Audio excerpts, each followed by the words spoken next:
Statistical investigation is done on the basis of data collected from the relevant field of the inquiry. When statistical inquiry is conducted, an inquiry is to be determined as the whether the investigation is to take account of whole population or only a part of it. A survey can be conducted by either two methods. One is a Sensex method and another is a sampling method. What is the meaning of Sensex method?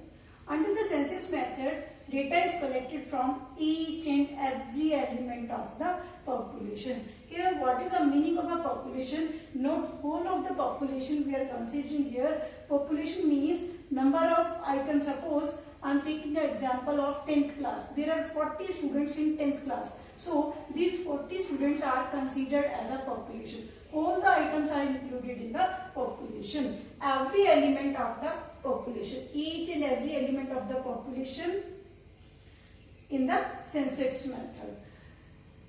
This method is suitable when the area of investigation is limited and high degree of accuracy is required, then this method is suitable. So, what are the merits and demerits of this method? First merit, intensive study of the information.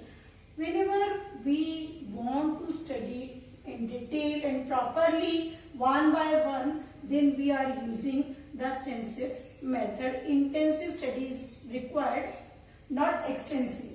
High degree of accuracy. Whenever the high degree of accuracy is required for collecting the data, we are using the Sensex method. Suitability of the method. Suitability of the method is when it is compulsory to use the Sensex method, then we are using the Sensex method. But there are some demerits of the Sensex method. One is the expensive method. Why it is expensive method? Because we have to collect the data from every person, so it is a very expensive method.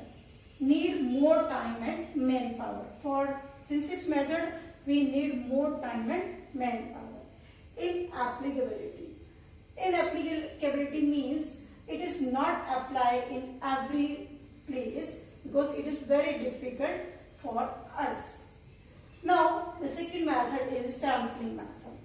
When only some representative items of the populations are selected and data collected from these items are to be used for analysis. When some item is selected from the population and result can be found out from these items and it can be analyzed.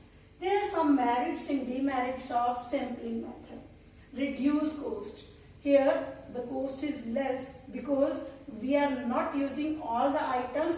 We have to select some representative. From that representative, we have to collect the information. Greater speed. Greater speed, here the number of persons are less, so we can collect the data easily and highly. Greater accuracy. Here representative is present the whole of the population, so there is a high degree of accuracy. Administrative convenience. It is helpful for the administrative convenience for the population. It is difficult for us how we can calculate the data from all. So we have to choose some representative and collect the data from the representative. It is convenient for the administrative also.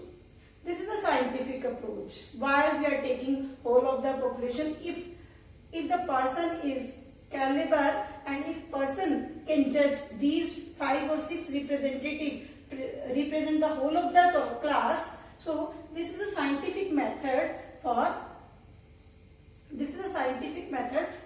analyzing. Detailed inquiry. If we are having a less number of persons or representative, we can take a detail from the representative.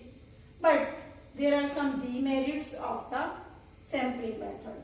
First is difficult to achieve high degree of accuracy.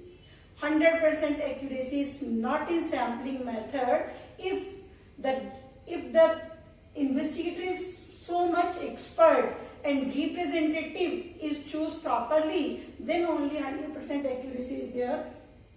But 100% accuracy cannot be achieved in the sampling method. Lack of representativeness. If representative not present the whole of the population, that is also difficult for us. Bias of the sample. Whenever we are choosing a sample and we cannot express all these representative represent the whole of the class, then there is a bias in a sample. Specialized knowledge. Whenever we are using the sampling method, we are having a special knowledge so that we can get the best result from the sampling method. Heterogeneous population. In case of heterogeneous population, the features of a population is different, then we cannot use the sampling method. Only in case of homogeneous population, we can use the sampling method. Now, there are some factors which is affected to the size of a sample, size of a population. It is depend, sample size is depend on the population. If there is a large population, then we are using a large sample. If the population is small, then we are using a small sample.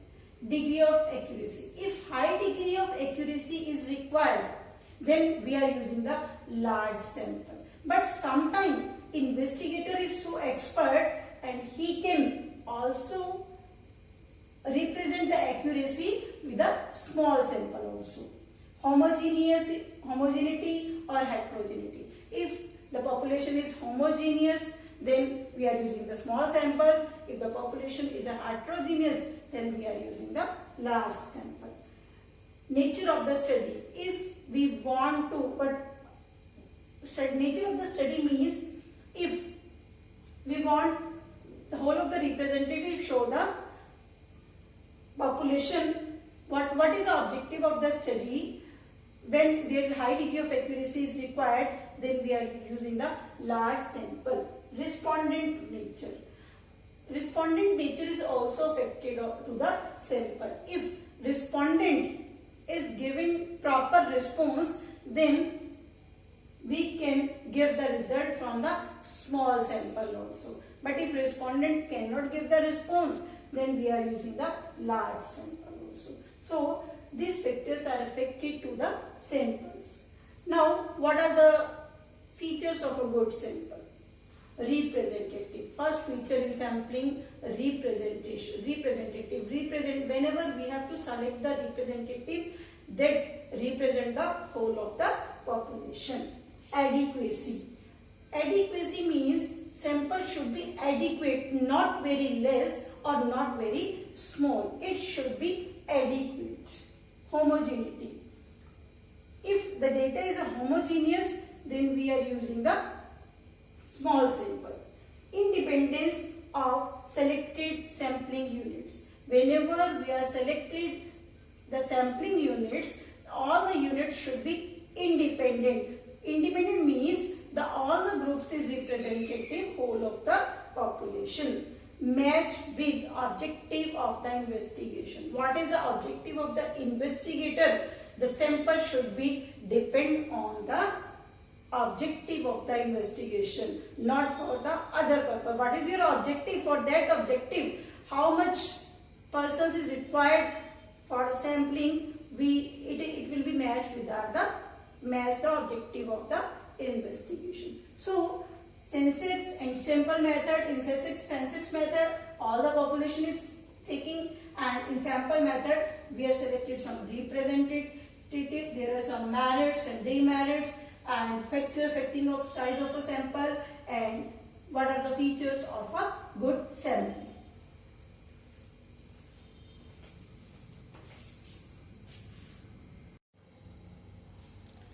There are different types of sampling, different methods of a sampling.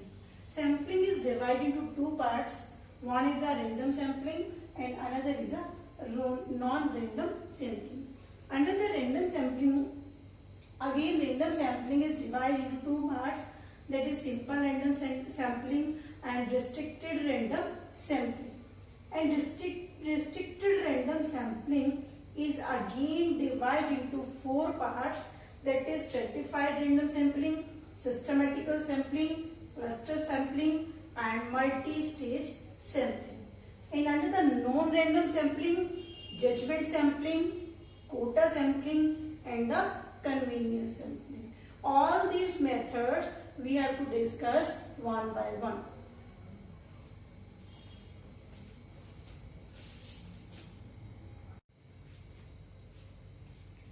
First method of sampling is random sampling. Random sampling in which every item in the universe has a chance of being chosen for the sample. Under the random sampling, each and every item has equal chance for the sample. Now we are talking about, in random sampling there are two types. One is a simple random sampling, another name is a unrestricted random sampling. And a simple random sampling is one in which every item of the population has equal chance of being selected. Here we are in random sampling we are using two methods. One is a lottery method and another is a random number. In a lottery method, all the items of the population are numbered on separate slip.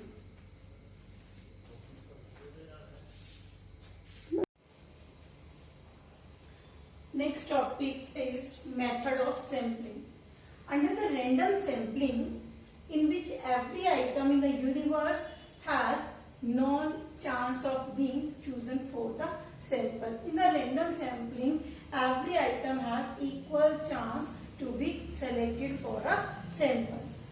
First, we will discuss simple random sampling. This is also known as unrestricted random sampling. The another name of simple random sampling is unrestricted random sampling. In this simple random sampling, sample is one in which every item of the population has equal chance of being selected. Every item has equally selected. This is also known as probability. This is also known as a probability sampling.